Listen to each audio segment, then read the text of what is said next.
24th of October 1944, USS Essex, off the coast of Leyte, Philippines.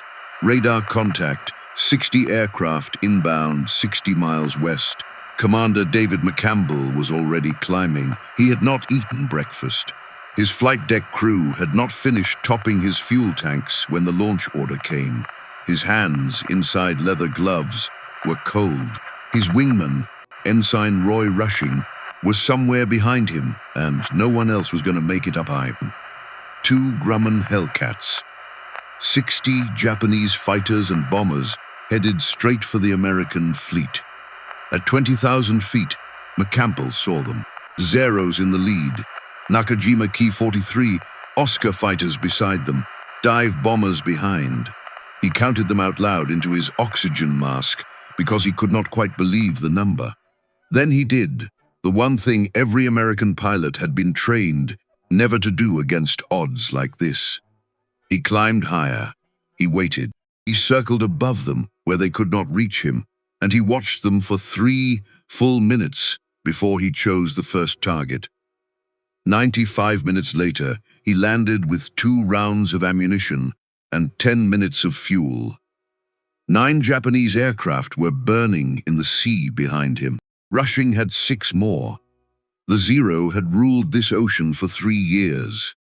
That morning, 2 Americans killed 15 of them without ever entering a turning fight. This is how it happened. To understand what happened in the sky over Leyte that morning, you have to go back 3 years, to the winter the Zero taught America a lesson written in fire. December 1941, Pearl Harbor was still burning when the first reports began to arrive. A Japanese fighter, small, light, painted a strange pale green, was tearing American aircraft out of the sky at a rate no one had believed possible. The Mitsubishi A6M0, 4,100 pounds empty. A single Nakajima Sakai radial engine, 940 horsepower, driving a 3-bladed propeller. Top speed, 330 miles an hour. Armament, 2 20mm cannons in the wings, 2 7.7mm machine guns above the engine. On paper, it was nothing special. In the air, it was a knife. It could turn inside anything the Americans flew. It could climb like it was falling upward. It could hang on its propeller at 50 knots and shoot down a fighter twice its weight. And in the cockpit sat men who had trained for 600 hours before their first combat flight, veterans of China and Indochina. Men who had killed pilots for a living since before America knew there was a war. Over the Philippines, Zeros destroyed the American Far East Air Force in a single afternoon. Over Malaya, they shot British Buffaloes and Hurricanes down by the dozen. Over Ceylon, they came for the Royal Navy. Over Darwin, they came for Australia. And everywhere they went, they left the same story behind them. The American answer, at the beginning, was the Grumman F-4F Wildcat, a stubby, barrel-chested little fighter with folding wings and 450 caliber guns. Slower than the Zero, less maneuverable than the Zero, less powerful than the Zero. What it had was a pilot behind armor plate, fuel tanks that did not explode when hit, and an airframe that could take punishment no Japanese fighter could survive. The Wildcat kept America in the fight. It did not win it. The men flying the Wildcat learned very quickly what killed you. Turning killed you. If you tried to match a Zero in a horizontal turn, you were dead in 8 seconds.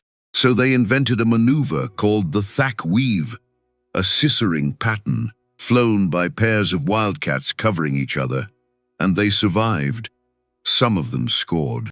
On the 20th of February 1942, over the carrier Lexington, a young naval aviator named Butch O'Hare shot down 5 Japanese bombers in a single engagement and became the Navy's first ace of the war.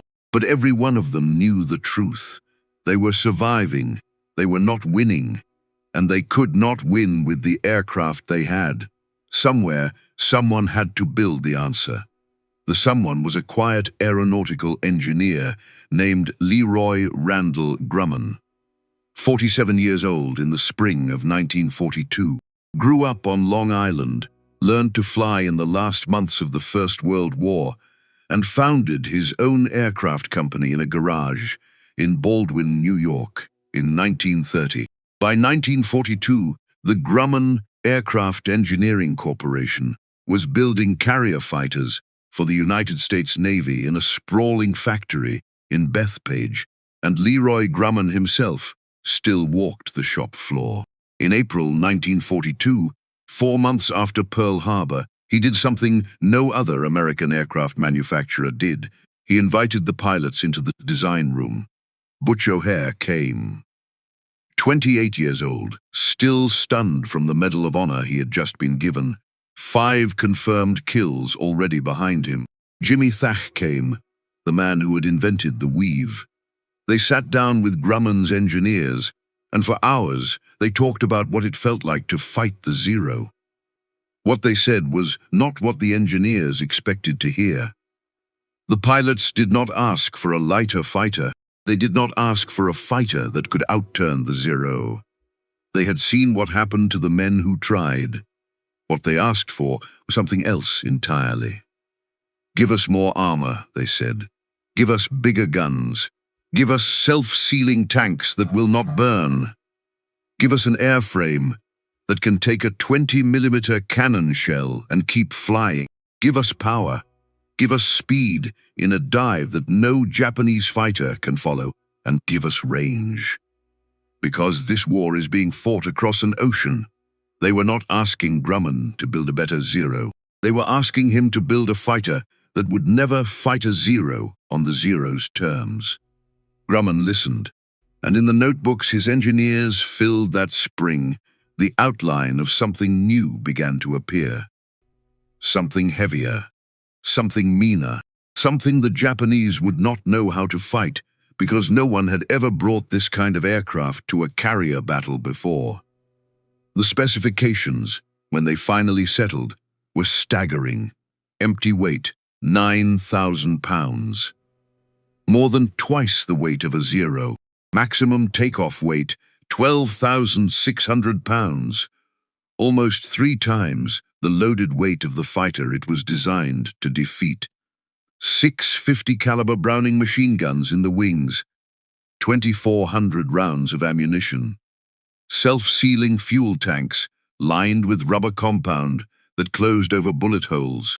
More than 200 pounds of armor plate protecting the pilot and the engine oil cooler.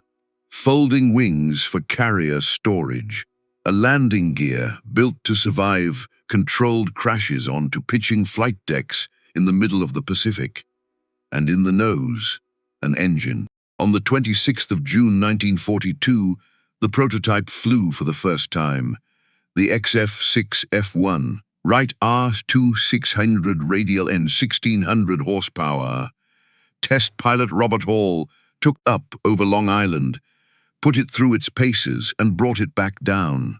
The report was polite. The report was not good. The Hellcat, as it was already being called, was fast. It was not fast enough to be what O'Hare and Thach had asked for. This was the moment that made everything else possible. Leroy Grumman looked at the numbers. He looked at the pilot's letter, and he made a decision that most manufacturers, most engineers, most companies at war would not have made. He tore out the engine of the prototype and ordered a different one installed. The engine he chose was the Pratt & Whitney R2800 double Wasp. 18 cylinders arranged in 2 rows, 2,000 horsepower at takeoff, the most powerful production aircraft engine in the United States. It was the engine the Army Air Forces were putting into the Republic P-47 Thunderbolt. It was the engine Vought had chosen for the F-4U Corsair, and now it was going into the Hellcat. Think about that for a moment.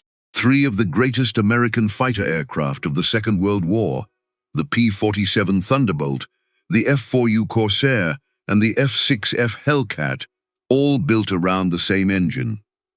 Not three separate answers to three separate problems. One American industrial idea, tripled.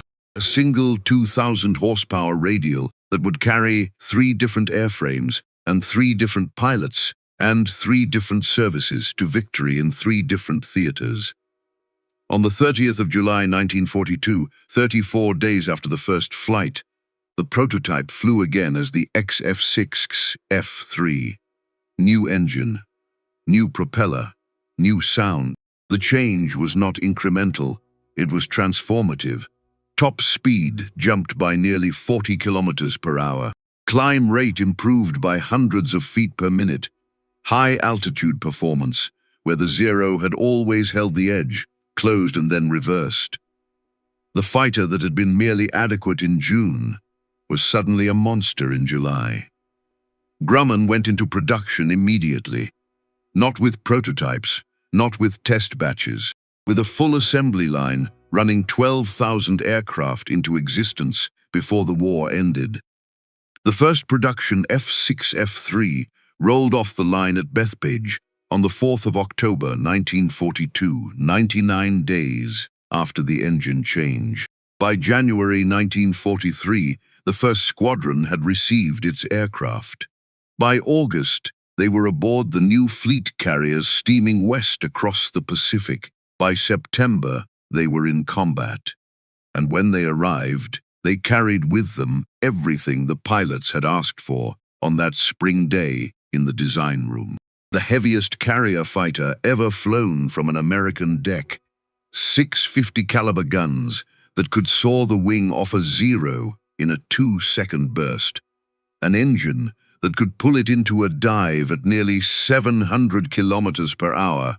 Armor that could soak up 20mm cannon fire and bring the pilot home. Tanks that would not burn. And a doctrine, written before the aircraft ever entered combat, that was the true weapon of the whole design. Never turn with a Zero, never fight it slow, never let it choose the terms. Attack from above, dive through, kill in the pass, climb away before it can react. The Zero was the finest dogfighter in the world. The Hellcat had been built by a company that had decided the world was going to stop dogfighting. Somewhere in the sky over the Solomons, on the 7th of August 1942, a Japanese pilot was about to learn what that decision would cost him. He had already been in the war for 4 years. His name was Saburo Sakai, and he was still, that morning, the best fighter pilot alive. He had 4 hours left. Saburo Sakai was 25 years old. He was 5 feet 4 inches tall. He weighed 130 pounds. And on the morning of the 7th of August 1942, he was climbing out of the Japanese airbase at Rabaul, with 16 other Zeros beneath him, headed for a place called Guadalcanal. He had been flying since 1937. He had killed men over China, over the Philippines, over the Dutch East Indies. He was credited by some accounts with shooting down one of the first American B-17 flying fortresses lost in the war. His personal score, on that August morning, stood at somewhere close to 30 aircraft destroyed. Among Japanese Navy pilots, he was already a legend. He was flying an A6M20, factory number long since forgotten, painted the pale gray-green of the Tainan Air Group. He carried no parachute. Japanese fighter pilots of that generation did not wear them. A parachute, they were told, was a coward's harness. The flight from Rabaul to Guadalcanal was 560 nautical miles. One way. It was the longest fighter mission of the war so far, and only the Zero, with its enormous internal fuel capacity, could have flown it. Over the beachhead, Sakai found what he was looking for, a wildcat, alone, weaving. He slid onto its tail, fired one long burst from his cannons, and the American aircraft, flown by a Marine pilot named Pug Sutherland, went down. Both men survived. To describe it, Sakai kept climbing. He saw 8 more American aircraft ahead of him, low, in loose formation. He counted them again. 8. Single engine. Blue paint. Wildcats, he thought. He nosed the Zero over and came in behind them the way he had come in behind 100 other American fighters. Low, fast, from below, from the blind spot. They were not Wildcats. They were Douglas SPD Dauntless dive bombers. Each one carried a rear gunner. Each rear gunner had 2 Browning 30 caliber machine guns, 16 barrels in total, and every one of them was pointed straight at the Zero climbing up toward them. They fired all at once. The cockpit of Sakai's Zero exploded around him. The canopy shattered. Wind and blood roared in together. A bullet passed through the left side of his head and out through his right eye. His left arm went dead. His left leg went dead. He could not see. He could not breathe. The Zero rolled inverted and began to fall toward the Pacific. He was 25 years old. He had been the finest fighter pilot in the Japanese Navy that morning. He was now blind, half paralyzed, alone, and 560 miles from home. What he did next belongs in the history of human endurance, not the history of aviation. Somehow he pulled the Zero out of the dive. Somehow he cleared the blood from his left eye, long enough to see the compass. Somehow he turned the aircraft north and pointed it back toward Rabaul. And for 4 hours and 47 minutes, drifting in and out of consciousness, freezing in the wind, blast through the shattered canopy, blood freezing on his face, he flew home. He landed at Rabaul with almost no fuel left in the tanks. He climbed out of the cockpit under his own power. He gave his report. Then he collapsed. Remember this, because it matters more than any number in this story. The greatest fighter pilot in the Japanese Navy was not shot down by an American fighter. He was shot down by a bomber. By 8 bombers, actually. By a formation of aircraft that were not even trying to fight him. The Zero had already begun to die, and the Hellcat was still a year away from its first combat mission. 13 months later, the answer to the Zero finally arrived. Marcus Island, 1st of September 1943, a speck of Japanese territory in the Central Pacific, 1,200 miles from Tokyo. Task Force 15 under Rear Admiral Charles Pownall put 3 carriers in launch range and struck at dawn. Aboard the USS Yorktown and the USS Essex, the pilots of VF-5 and VF-9 climbed into a new fighter that most of the rest of the world had never seen. They found almost nothing to fight. The strike went in. The Hellcats swept the sky. A handful of Japanese aircraft appeared and were destroyed. Marcus was not a battle. It was a rehearsal.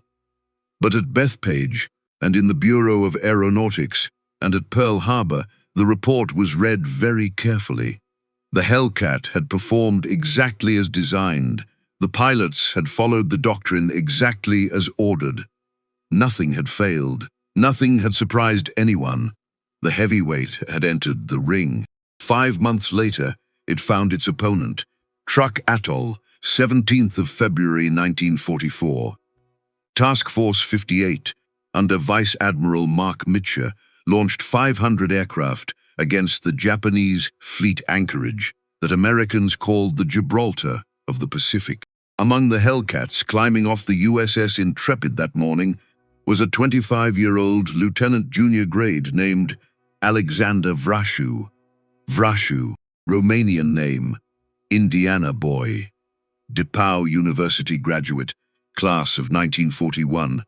He had earned his wings in August 1942, been sent to fly wing on Butch O'Hare, and after O'Hare was killed in November 1943, Vrashu had gone on flying and gone on scoring.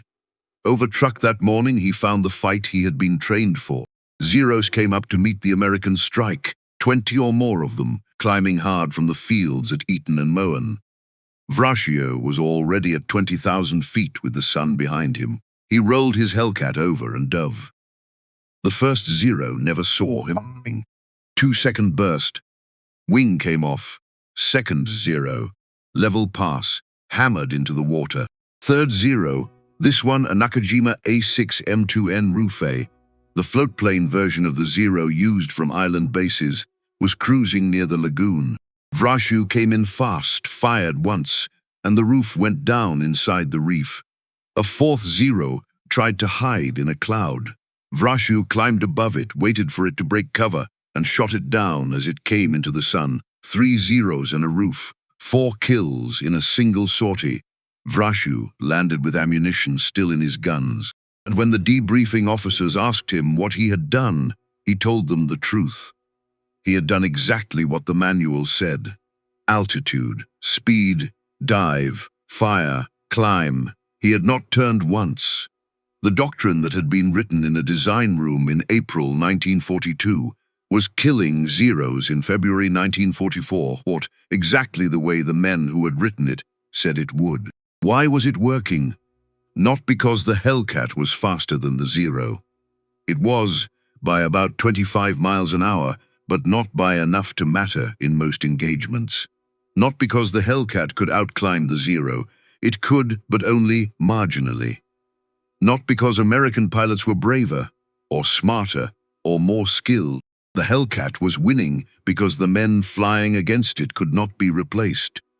Here is the truth that Japan could not admit, and America did not fully understand until after the war. Every Japanese pilot lost at Coral Sea in May 1942 was irreplaceable. Every pilot lost at Midway in June 1942 was irreplaceable. Every pilot lost in the 6-month grinder over Guadalcanal was irreplaceable. Sakai, blinded and grounded, was irreplaceable.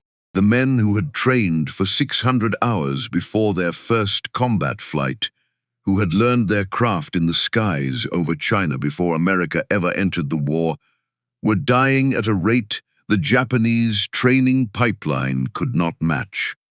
By 1944, the average Japanese Navy pilot arriving in a frontline unit had 100 hours of flight training. 100. The average American Hellcat pilot arriving in a Pacific squadron had between 300 and 500 hours. The Zero was not obsolete. In the hands of Sakai, the Zero was still a killing machine. But there were almost no more Sakais. There were boys of 19 and 20 who had learned to take off and land and shoot straight ahead. And they were being sent up to fight against Americans who had been training for 2 years. The Hellcat did not defeat the Zero. The Hellcat defeated the Zero pilot who no longer existed. And in the spring of 1944, that reality was about to be made unmistakably visible in the largest carrier battle in history. 19th of June 1944, the Philippine Sea, Task Force 58, 15 carriers, 900 aircraft, steaming west of the Marianas Islands under Vice Admiral Mark Mitchell. Across 200 miles of ocean, the Japanese First Mobile Fleet under Vice Admiral Jisaburo Ozawa, 6 carriers, 450 aircraft. Ozawa launched at 0830. The first wave, 69 aircraft, was tracked on American radar. At 10 Guerre, American fighters were already climbing. By the time the Japanese arrived over the American fleet, 45 of them had been shot down. The second wave, 108 aircraft, met the same reception. By the end of the day, 400 Japanese aircraft had entered combat. Around 350 of them had been destroyed. American losses, about 30 aircraft. Somewhere in the middle of it, Lieutenant Junior Grade Alex Vrashu, now flying from the USS Lexington with VF-16, spotted a formation of 30-plus Japanese aircraft climbing toward Task Force 58. His engine was misfiring. His windscreen was smeared with oil. His wing-fold locks had not fully engaged. None of it mattered. He rolled in. 8 minutes later, 6 Japanese Yokosuka D-4 Judy dive bombers had exploded, burned, or fallen apart under his guns. 6 kills, 360 rounds of ammunition expended, 1 kill for every 60 rounds fired. When he landed on Lexington, he held up 6 fingers to Admiral Mitchell, looking down from the flag bridge. A photographer caught the picture. It is one of the most famous photographs of the Pacific War. At the debrief, Vrasiu was asked how he had done it. He said it had been like an old-fashioned turkey shoot. The name stuck. The Great Marianas Turkey Shoot. The day the Japanese Naval Air Force stopped existing as a fighting force. On the same day, from the USS Essex, Air Group 15's commanding officer, Commander David McCampbell, was flying his own combat air patrol. In the morning sortie, he shot down 5 Judy dive bombers, ace in a day. In the afternoon, he came back up and shot down 2 Zeros over Guam. 7 kills in one day, his first time reaching the top of the scoreboard, his own name written on a page that had belonged to men like Butch O'Hare. McCampbell did not celebrate. He filed his report. He got some sleep. He briefed his squadrons for the next day. 4 months later, he would break every record he had just set. But before we come back to Leyte Gulf, there is one more story to tell, because the man in this story is the one who understood what the Hellcat had done better than any American. Saburo Sakai was back in the cockpit. He should not have been. His right eye was gone forever. His left eye had partial vision. He had spent a year as a flight instructor, watching his students grow younger and less skilled every month, watching them ship out to die, watching the war close in on the home islands. In April 1944, he had begged his commanders to let him fly combat again. They had sent him to Iwo Jima. On the 24th of June 1944, 5 days after the turkey shoot, Sakai took off in a Zero to intercept an American strike. Somewhere over the Pacific, he saw a formation of aircraft in the distance and closed with them, thinking they were Japanese. They were 15 Hellcats. By the time he realized it, they had seen him, and they came for him. 15 Hellcats, 90-50 caliber machine guns, against 1 Zero flown by a man with one eye. For 20 minutes, Sakai flew as no pilot had ever flown before. He dove for the wave tops so low his wingtips clipped spray. He rolled, he skidded. He used every ounce of the low-speed maneuverability that had made the Zero famous, and every ounce of the skill he had built over 7 years of war. The Hellcats came at him in pairs. He turned inside them. They came at him singly. He rolled underneath them. They tried to box him. He dove through the box. He led them deliberately back toward Iwo Jima, toward the anti-aircraft batteries on the island. And when the Hellcats came within range of the guns on the ground, the American pilots broke off. Sakai landed. His Zero had not been hit once. He climbed out of the cockpit and vomited from exhaustion. He had just proved for the last time in his life that a great pilot in a Zero could survive against overwhelming odds. But surviving is not winning. Sakai understood that. He understood it better than anyone. He had escaped 15 Hellcats. He had not shot any of them down. He had not damaged any of them. He had simply refused to die for 20 minutes and been allowed to live. The greatest Zero pilot alive could no longer hunt. He could only run. And 4 months later, in the sky over the Philippines, an American pilot was about to demonstrate exactly what that had come to mean. His name was David McCampbell. He had 9 kills waiting for him. 0837, 24th of October 1944, USS Essex, off the coast of Luzon. The Battle of Leyte Gulf, the largest naval engagement in the history of the world, was 2 days old and about to enter its most desperate hours. Commander David McCampbell, 34 years old, was strapping himself into the cockpit of a Hellcat that was not fully fueled. The launch order had come too fast. The deck crew had been in the middle of topping his tanks when the radar plot lit up with 60 inbound aircraft. Someone shouted at him to go. Someone else waved him off the catapult. His guns were charged. His fuel was not. He went anyway. Behind him, Ensign Roy Rushing, his wingman, was already rolling forward. The rest of the squadron would follow. But by the time the launch cycle ended, only McCampbell and Rushing were high enough, fast enough, and close enough to intercept. 2 Hellcats, 60 Japanese aircraft. At 20,000 feet, McCampbell saw them. The lead flight was Zeros. Behind them, Nakajima Ki-43 Oscar fighters. Behind them, bombers headed for the American fleet. 60 aircraft in a loose, stepped formation, climbing, coming east. McCampbell counted them out loud. He said the number twice into his own oxygen mask because he could not quite believe it. Then he did the one thing every American pilot had been trained never to do against odds like this. He climbed higher. He circled above them at 25,000 feet, where they could not reach him, and he watched them for 3 full minutes. Rushing held formation on his wing. Neither man said anything on the radio. Neither aircraft dropped its nose. They simply watched and waited and let the enemy come. The Japanese formation flew straight underneath them, oblivious. Then McCampbell pushed the stick forward, and the Hellcat dropped out of the sky. The first Zero he selected was on the far right of the formation. He came down at 600 kilometers per hour, faster than the Zero could roll its ailerons, faster than its pilot could react. He fired one burst. The Zero exploded. He pulled up, climbed back to altitude, and looked for the next one. Rushing was doing the same thing 100 yards behind him. The second Zero saw him coming. It tried to break left, tried to bring its guns around, tried to do the thing every Japanese pilot had been trained to do since 1937. Tried to turn.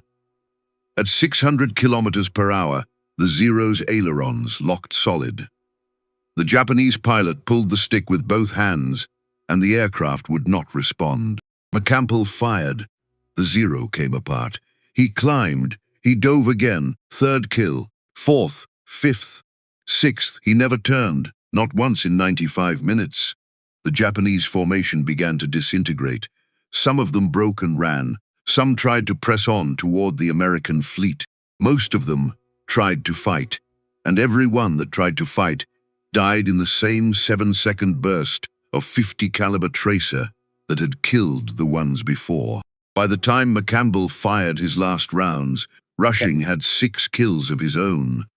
Between the two of them, 15 Japanese aircraft were falling toward the Philippine Sea. Not one of the 60 had reached the fleet. McCampbell turned for home with 2 rounds left in his guns.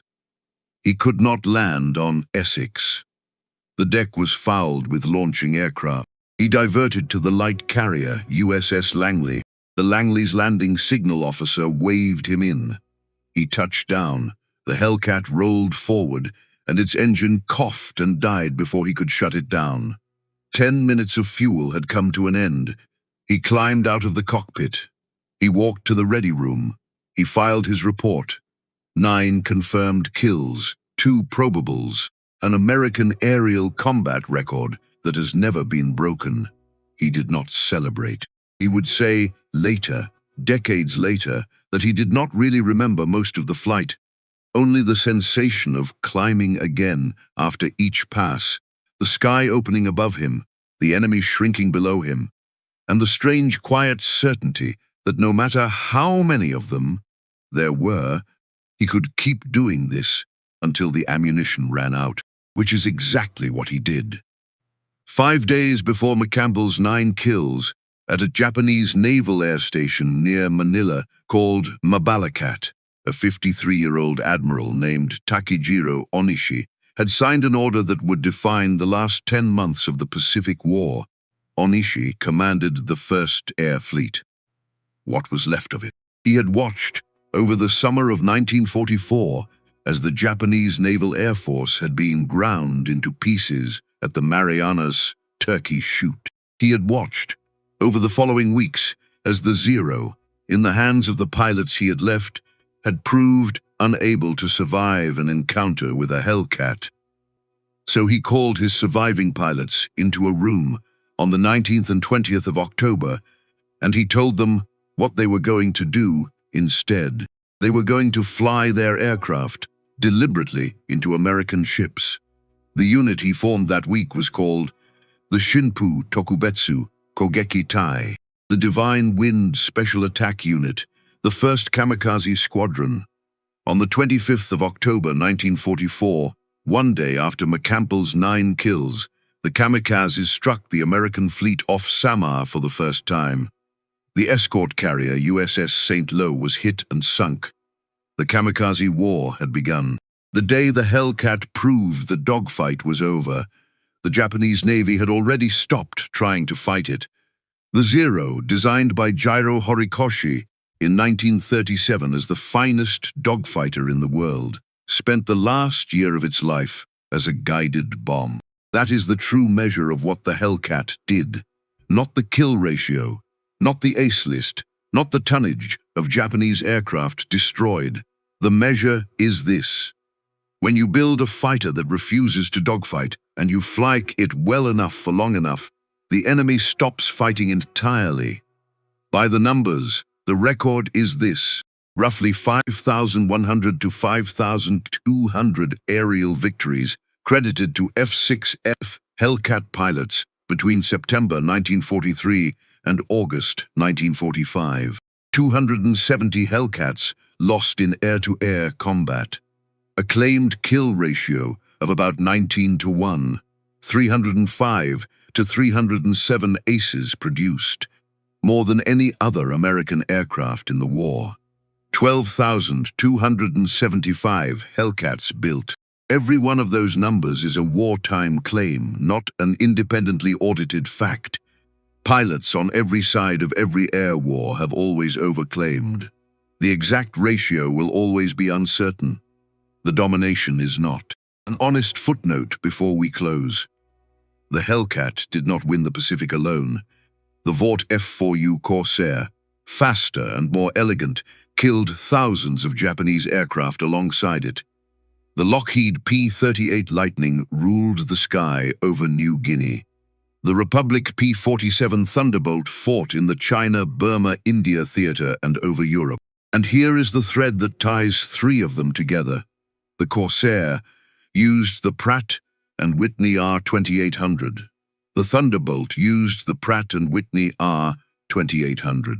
The Hellcat used the Pratt & Whitney R-2800. 3 of America's great fighters of the war, built around a single American engine, produced in numbers no enemy could match. That is the real story. Not one aircraft, not one pilot, not one battle. An industrial civilization that decided what kind of war it was going to fight, and built the machines to fight it. The men who flew the Hellcat did not all live to know how the story ended. David McCampbell survived the war. He came home with 34 confirmed kills, the Medal of Honor, and the title of Ace of Aces of the United States Navy, and he kept it for the rest of his life. He retired as a captain in 1964, lived quietly in Florida, and died in 1996 at the age of 86. He almost never spoke publicly about the 9th kill. Alex Vrasiu survived 19 aerial victories. Shot down over Luzon in December 1944, he evaded capture, linked up with Filipino guerrillas, fought with them for 5 weeks, and walked back to American lines with a homemade sword. He lived until 2015 and was 96 years old when he died.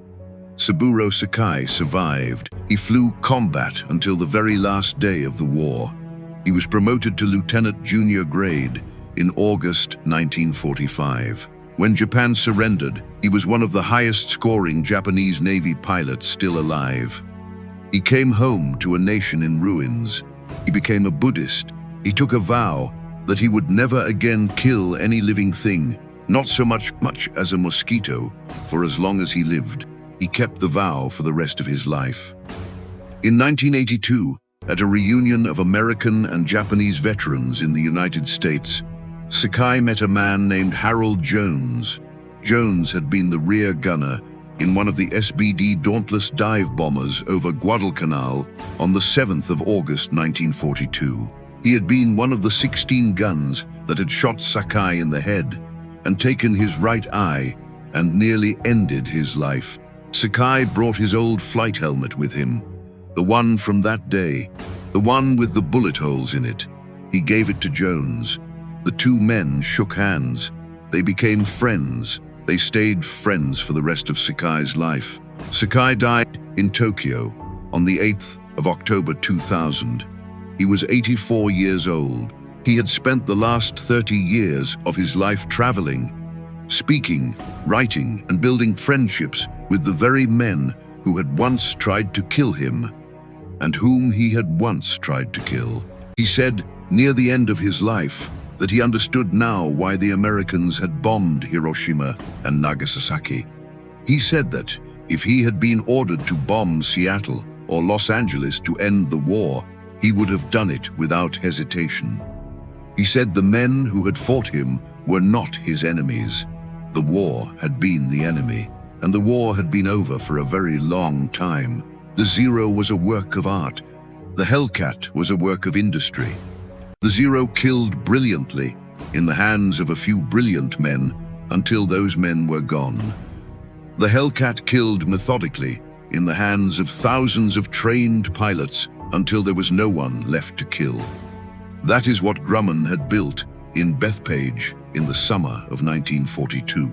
Not a better dogfighter, not a fighter that could beat the Zero at its own game. A fighter that refused, absolutely and by design, to play the Zero's game at all. A fighter that changed the shape of every air war that came after it. And in the sky over Leyte, on the morning of the 24th of October 1944, one American pilot with one wingman and 2 rounds left in his guns proved for good that the age of the dogfight was over, and something colder and larger and more American had taken its place. 9 kills, 95 minutes.